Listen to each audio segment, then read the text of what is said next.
She revealed that she has already intervened on hormone therapy session for 13 years old who identified as male, but they yet to meet with the psychologist. Yet to meet with the psychologist. Yet to meet with the psychologist. Hey guys, what's up? I was about to upload another video, but this caught my attention. I made one very quick, and it's all about the transitioning.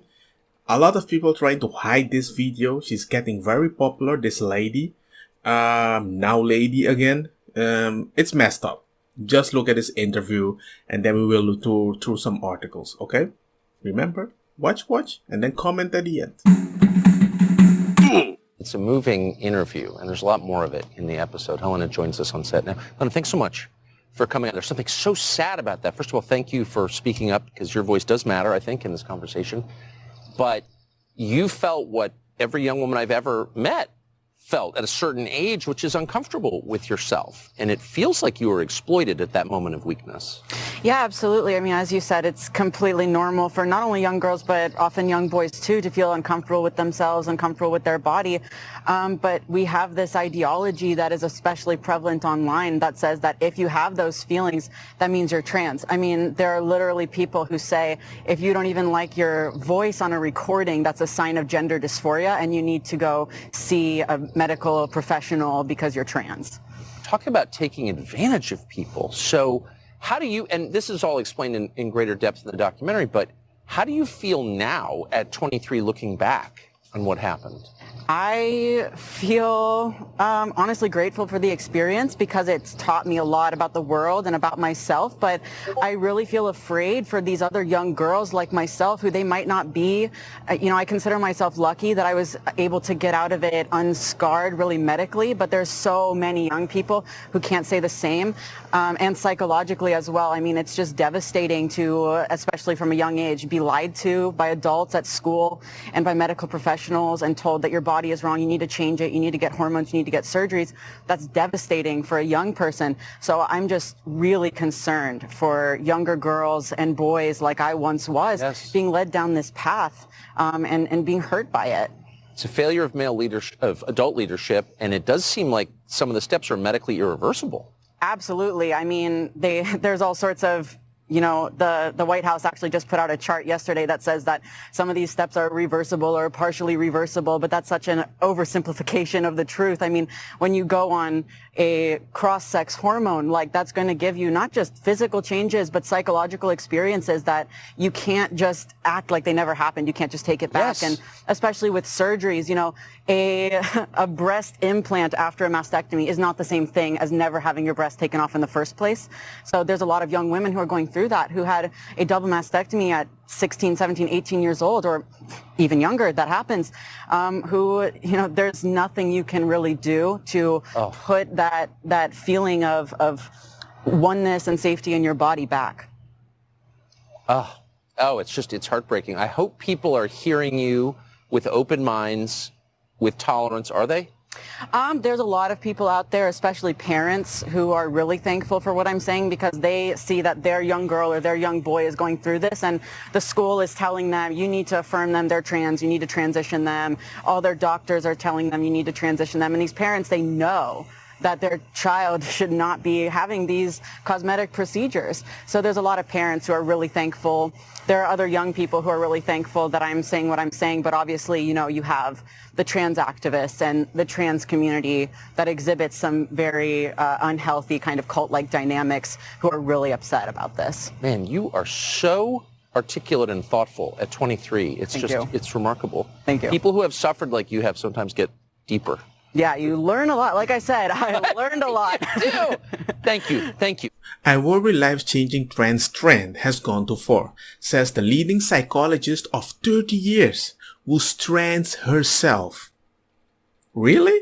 You think it has gone too far that you gave your personal opinion, you put it out there, and now everybody is using it and now they have to change, and you realize you did a mistake but you don't want to be responsible for? I know, man. It's always don't open the door. I didn't expect so many people to come in. You dumbo. A top trend psychologist who has helped hundreds of teens transition has warned it has gone too far amid fears of youngsters are making life-changing decisions because of a trendy. Dr. Erica Anderson, who has worked as a clinical psychologist in the US for 30 years, has raised concern that the rise in trans and non-binary children is the result of peer pressure. Yes, do it. You're gonna feel better. We're gonna help you. Do it. The 71-year-old has transgendered, says the clinicals are failing to carry out throughout the mental evaluation before recommending hormones or surgeries to teenagers. And if you go do some research by yourself, you're gonna realize in UK, the amount of time they just tell that you're trans because they don't want to contradict you, because you can say, oh my god, you're transphobic, bam, and you lose your job. Well, do it. This is so stupid, people. She is a former clinical psychologist in the University of California, San Francisco Child and Adolescent Gender Center, where she provided support for hundreds of young people transitioning. For a while, we were all happy that society was becoming more accepting and more families that ever more embracing children that were gender variant. Of course. Keep going. Especially with the kids, right? Yeah, don't say Gayville. To flatly say, there could be any social influence information of gender identity flies in the face of realities. Teenagers influence each other. Oh, you don't say. Like, I'm not a psychologist, but I never expected that. Dr. Anderson supports puberty blockers and hormone therapy for teens, but says they should be given only after strict examination to ensure that the youth is ready to transition. She revealed that she has already intervened on hormone therapy session for 13 years old who identified as male, but they yet to meet with the psychologist.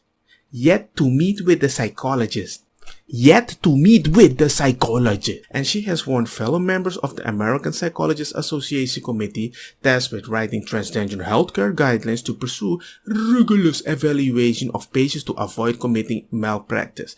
But the rigorous evaluation, they might not feel trusted because they might snip because of you. That's how the thing goes, you know. We need to defend the business. Let's cut the breast and the pee-pee. I have a dictum: when in doubt, she told the paper. Questioning is a good thing. How are you going to find out if you are in a lockstep with whatever conclusion you come to first? It follows a 2020 lawsuit filed by the UK's only young gender clinic, the Tavistock and Portman Trust by Keira Bell 26, who claimed she had only a series of superficial conversations with social workers when she began transitioning at 16, only to regret it getting a vasectomy age 20. Dr. Anderson warned that giving hormones on demand will result in many more cases of poor outcomes and many more disappointed kids. You don't say. First, she spoke out against the rise in children coming out as trans and non-binary in a 2018 interview with the Washington Post, saying a fair number of kids are getting into it because it's trendy. Her comments opposed the views of another gender specialist who claims that young teens are in their right state of mind to identify in their gender transition. It's going to happen again. Stupid psychologists create stupid psychologists because the money keeps rolling, so nobody's gonna block it. So anyway, I just wanted to add this video before I go to sleep. It's kind of late. Everybody is sleeping. I hope I informed you. Pray. Take care of your children. If you don't believe in God, then you don't have to pray, but still believe in your children that they might be kind of confused and guide them in the right direction. Because trust me, these psychologists, they can count till 1,000,000. Just don't know when. They're intelligent, but that doesn't mean they can use that wisely, you know? Anyway, let me know what you guys think about the situation. And take a breath when you have your children. Count till 10 before make a life-changing decision with them. But still support them. You're the parents, nobody else. Hey, that's it actually. Have a nice night. Peace. And let me really know what you think. I really would like to know your opinion, okay? Don't get me wrong.